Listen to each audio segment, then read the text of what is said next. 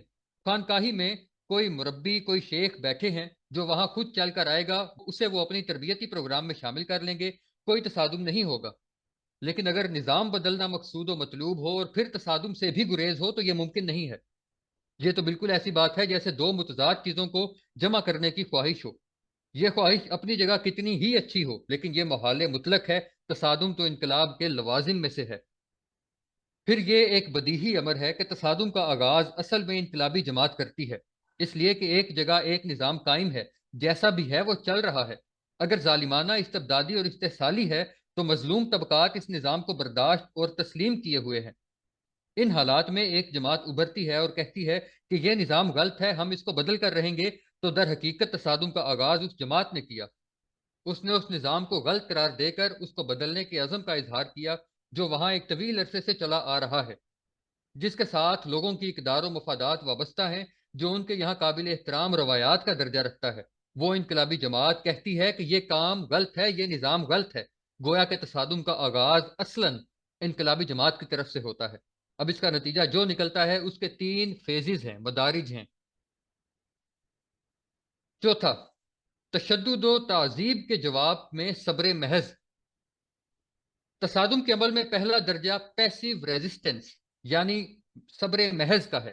اس کی وجہ یہ ہے کہ جب انقلابی جماعت اس نظام کو غلط و فاسد قرار دیتی ہے تو لوگ اس جماعت کو آزاد تو نہیں چھوڑ دیں گے، پہلے وہ اس کے انقلابی فکر اور نظریہ کو چٹکیوں میں اڑائیں گے، استہزاء اور تمسخر کریں گے، فکرے چست کریں گے، مذاق اڑائیں گے، کہیں گے کہ ان کا دماغ خراب ہو گیا ہے، دیوانے اور مجنون ہیں۔ لیکن اگر اس انقلابی جماعت کا قائد اور اس کے معدود دے چند ساتھی اس وار کو جھیل جاتے ہیں اور نظریہ کی نشر و شاعت کا عمل جاری رہتا ہے اور لوگ اس کو قبول کر کے جماعت میں شامل ہو رہے ہیں، تو مخالفین کو محسوس ہوگا کہ یہ ہوا کا کوئی معمولی سا جھونکا نہیں ہے، اس میں تو ایک زبردست آندھی اور طوفان کے آثار پوشیدہ ہیں جو ہمارے تمام مفادات کو خس و خاشاک کی طرح اڑا کر لے جائیں گے۔ لہٰذا اب وہ تشدد پرسیکیوشن پر اتر آئیں گے اور عقوبت و ایذا رسانی کی کوئی کسر نہ چھوڑیں گے۔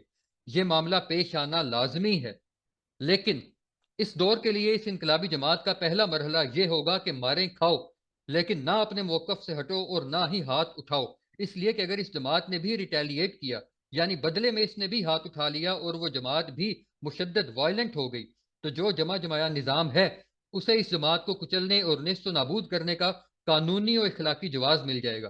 چنانچہ ان کو یہ جواز نہ دیا جائے، بے جواز ماریں اور پیٹیں، ایذا رسانی کرتے رہیں، لیکن ان کو یہ الزام لگانے کا موقع ہرگز نہیں ملنا چاہیے کہ یہ جماعت خود بھی متشدد ہے اور عوام الناس کو بھی تشدد اور بدامنی کے لیے ابھار رہی ہے۔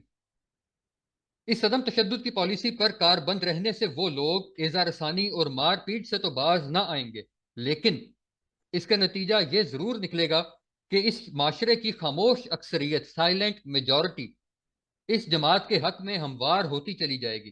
قدرتی طور پر لوگوں کے ذہنوں میں یہ سوال پیدا ہوگا کہ آخر یہ لوگ کیوں پیٹے جا رہے ہیں، ان کو ایذائیں کیوں دی جا رہی ہیں، آخر ان کا کیا جرم ہے، کیا انہوں نے چوری کی ہے یا ڈاکہ ڈالا ہے یا کسی غیر اخلاقی حرکت کا ارتکاب کیا ہے۔ یہ اکثریت ہمیشہ خاموش سائلنٹ ہوتی ہے، لیکن اندھی اور بہری تو نہیں ہوتی، وہ دیکھتی ہے کہ یہ کیا ہو رہا ہے اور اس کے قلوب و اذہان میں اس انقلابی جماعت کے لیے ہمدردی کے جذبات و احساسات غیر محسوس طریقے پر پروان چڑھتے رہتے ہیں، اور یہ چیز بھی در حقیقت اس انقلابی نظریہ اور فکر کے پھیلنے میں اہم ترین کردار ادا کرتی رہتی ہے۔ اس کے لیے بڑا پیارا مصرع ہے کہ جو دلوں کو فتح کر لے وہی فاتح زمانہ۔ اندر اندر دل تو مفتوح ہو رہے ہیں، چاہے زبانیں خاموش ہیں، لوگوں میں جرت نہیں کہ وہ سامنے آ جائیں، لیکن وہ انقلابی نظریہ اور فکر لوگوں کے ذہن و قلب میں راسخ ہوتا چلا جاتا ہے اور اس کے علم برداروں کے لیے دلوں میں ہمدردی کے جذبات پیدا ہوتے چلے جاتے ہیں۔ پانچواں، اقدام اور چیلنج۔ اس کے بعد جب طاقت اتنی فراہم ہو جائے کہ وہ انقلابی جماعت یہ محسوس کرے کہ اب ہم کھلم کھلا اور برملا اس غلط نظام کو چیلنج کر سکتے ہیں اور اس نظام کا مقابلہ کر سکتے ہیں، تو اس مرحلے پر یہ صبر محض پیسیو ریزسٹنس اپنے اگلے مرحلے یعنی اقدام ایکٹیو ریزسٹنس میں داخل ہوتا ہے۔ اب حکمت عملی تبدیل ہوگی، یعنی یہ کہ اینٹ کا جواب پتھر سے دو، ان کے تشدد کا جواب بھرپور طریقے پر دو، یا اس نظام کی کسی دکھتی ہوئی رگ کو چھیڑو۔ آگے چل کر ان تمام باتوں کی تشریح ہو جائے گی۔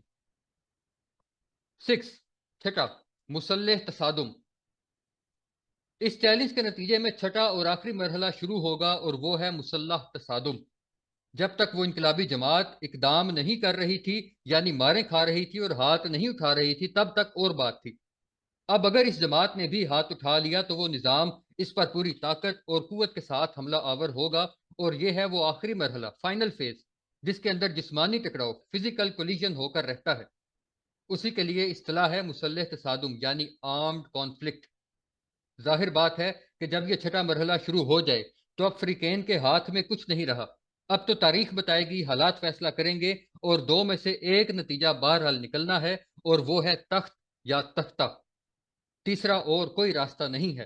اگر پہلے 5 مراحل صحیح طور پر طے ہوئے ہیں، انقلابی عمل مستحکم ہوتے ہوئے اور کنسولیڈیٹ کرتے ہوئے آگے بڑھا ہے، صحیح تربیت ہوئی ہے، صحیح تنظیم ہوئی ہے، اور خاص طور پر یہ کہ پہلے 5 مراحل کو طے کرنے کا صحیح حق ادا کیا گیا ہے، تو انقلابی جماعت کامیاب ہو جائے گی، انقلاب وقوع پذیر ہوگا، اور اس انقلابی نظریہ کے مطابق نظام یکسر تبدیل ہو جائے گا، ورنہ اسے کچل کر رکھ دیا جائے گا۔ انقلابی عمل کے یہ 6 مراحل، یہ 6 فیزز ہیں۔ یعنی تین تین کے دو گروپ۔ پہلے تین مراحل کا حاصل کسی انقلابی نظریے، فکر اور فلسفے کو قبول کرنے والوں کا ایک تربیت یافتہ اور منظم جماعت کی شکل میں وجود میں آ جانا۔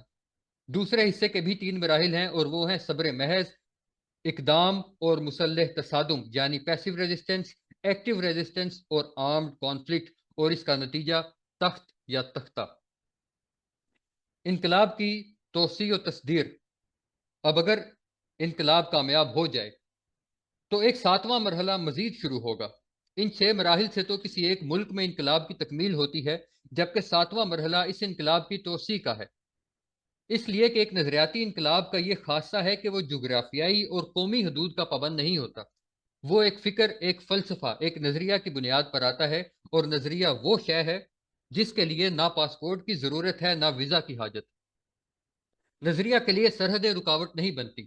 نظریہ تو امریکہ جیسے دور دراز ملک سے چلتا ہے اور پاکستان پہنچتا ہے۔ نظریہ کے بڑے مضبوط پر ہوتے ہیں جن کے ساتھ وہ اڑتا ہوا سرحدوں کے تمام موانعات، بیریئرز کو عبور کرتا ہے۔ اگر اس نظریہ میں جان ہے تو وہ دوسرے ممالک میں اپنی جڑیں قائم کرے گا، جس کے نتیجے میں انقلاب کی توسیع ہوگی اور وہ پھیلے گا، جیسے انقلاب فرانس۔ فرانس تک محدود نہیں رہا، اور بلشویک یعنی اشتراکی انقلاب صرف روس تک محدود نہیں رہا۔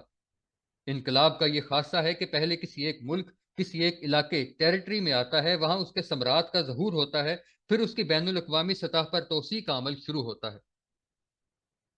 کامل انقلاب کی واحد مثال انقلاب محمدی صلی اللہ علیہ وسلم۔ انقلاب کے یہ 7 مراحل 3 جمع 3 جمع 1 میں نے سیرت محمدی صلی اللہ علیہ وسلم سے اخذ کیے ہیں۔ اس کے سوا میرے نزدیک ان کا کوئی اور ماخذ نہیں ہے، کیونکہ کامل اور ہماگیر انقلاب کا منہاج اور نقشہ صرف سیرت محمدی صلی اللہ علیہ وسلم سے ہی مل سکتا ہے۔ اس کی وجہ یہ ہے کہ تاریخ انسانی میں کامل انقلاب، ٹوٹل ریولوشن، صرف اور صرف حضرت محمد عربی صلی اللہ علیہ وسلم نے برپا کیا ہے۔ باقی دنیا کے جو انقلابات مشہور ہیں وہ جزوی انقلابات تھے۔ فرانس کے انقلاب سے صرف سیاسی ڈھانچہ بدلا، معاشی نہیں بدلا، معاشرتی نہیں بدلا، روحانی و اخلاقی نہیں بدلا، عقائد نہیں بدلے۔ روسی انقلاب سے صرف معاشی ڈھانچہ بدلا، سیاسی ڈھانچے میں ایک جزوی تبدیلی یہ آئی کہ صرف ایک پارٹی پر مشتمل حکومت کا نظام قائم ہو گیا۔ البتہ انسانی زندگی کے 6 کے 6 گوشوں یعنی عقائد، عبادات اور سماجی رسوم کے علاوہ معاشرتی نظام، معاشی و اقتصادی نظام اور سیاسی نظام کو تاریخ انسانی میں صرف ایک مرتبہ بدلا گیا ہے، اور یہ بدلا ہے حضرت محمد صلی اللہ علیہ وسلم نے۔ بس جسے کامل، ہماگیر، گمبھیر اور ٹوٹل ریولوشن کہا جائے تو وہ ہے ہی صرف ایک، اور وہ ہے رسول آخر الزماں حضرت محمد صلی اللہ علیہ وسلم کا برپا کیا ہوا انقلاب۔ حضور صلی اللہ علیہ وسلم کے لائے ہوئے انقلاب میں ڈھونڈنے سے بھی کوئی ایسی چیز نہیں ملے گی جو یکسر تبدیل ہو کر نہ رہ گئی ہو۔ محمد رسول اللہ والذین معہ، سورۃ الفتح، یعنی محمد رسول اللہ صلی اللہ علیہ وسلم اور آپ کے ساتھیوں کی جدوجہد، سعی و کوشش، محنت و مشقت اور احسار و قربانی کے نتیجے میں لکھوں کا مربع میل زمین کے ایک ملک کے رہنے والوں کی زندگیوں میں ایک ایسا انقلاب عظیم برپا ہو گیا کہ ان کی سوچ بدل گئی، ان کا فکر بدل گیا، ان کے عقائد بدل گئے، ان کے اقدار بدل گئے، ان کے عزائم بدل گئے، ان کے مقاصد بدل گئے، ان کی آرزوئیں بدل گئیں، ان کی تمنائیں بدل گئیں، ان کے دن بدل گئے، ان کی راتیں بدل گئیں، ان کی صحبتیں بدل گئیں، ان کی شامیں بدل گئیں، ان کی زمین بدل گئی، ان کا آسمان بدل گیا، یہاں تک کہ اگر پہلے انہیں زندگی عزیز تھی تو اب موت عزیز تر ہو گئی۔ جو راہزن تھے وہ راہبر بن گئے، جو امی محض تھے وہ متعدد علوم و فنون کے موجد بن گئے، جو بے شمار ضمائم اخلاق میں مبتلا تھے وہ مکارم اخلاق کے معلم و دائی بن گئے، جو زانی اور نفس پرست تھے وہ عصمت و عفت کے محافظ بن گئے، جو بے قید حصول معاش کے عادی اور اسراف و تبذیر کے خوگر تھے وہ مال و دولت کے امین بن گئے۔ یہ تھی گمبھیرتا، ہماگیریت اور برکت اس انقلاب کی جو محمد عربی صلی اللہ علیہ وسلم نے برپا فرمایا۔ پھر صرف یہی بات قابل ذکر نہیں ہے کہ کسی ایک انسانی زندگی میں انقلابی عمل کی تکمیل دنیا میں صرف ایک بار ہی ہوئی ہے، بلکہ سب سے زیادہ اہم اور قابل ذکر بات یہ ہے کہ انقلابی عمل کے یہ تمام کے تمام مراحل آپ کو ایک فرد واحد کی زندگی میں نظر آ جائیں، یہ ممکن ہی نہیں ہے۔ اس کی کوئی نظیر ہی نہیں سوائے خاتم النبیین سید المرسلین جناب محمد صلی اللہ علیہ وسلم کے۔ ایک فرد واحد 610 عیسوی میں ایک انقلابی دعوت لے کر کھڑا ہوتا ہے، اور 630 عیسوی میں یعنی کل 20 برس میں عرب میں انقلاب تکمیل پا جاتا ہے۔ باقی 2 سال اس انقلاب کی توسیع کے عمل میں گزرے ہیں۔ 6 ہجری میں صلح حدیبیہ کے بعد مختلف سربراہان مملکت کو دعوتی خطوط ارسال کیے گئے تھے اور سفارتیں بھیجی گئی تھیں۔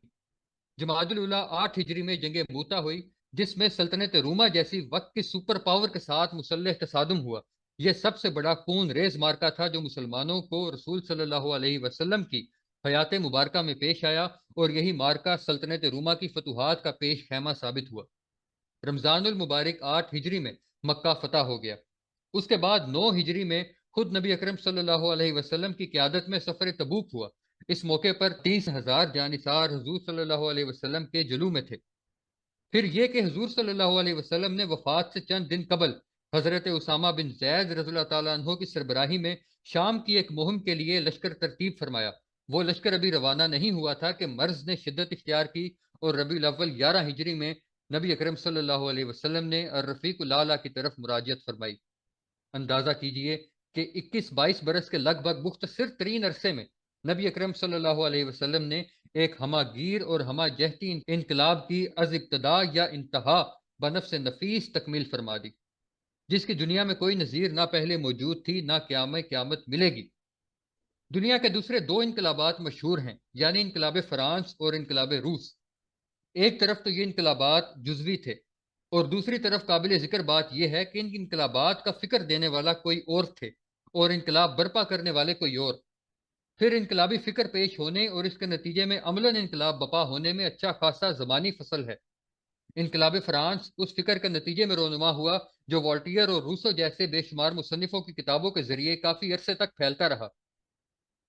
اس طرح انقلاب روس کی اساس کار مارکس کتاب داس کیپٹل پر قائم ہوئی، لیکن خود مارکس کی زندگی میں ایک گاؤں میں بھی انقلابات کے عملاً برپا ہونے کا امکان تک پیدا نہ ہو سکا۔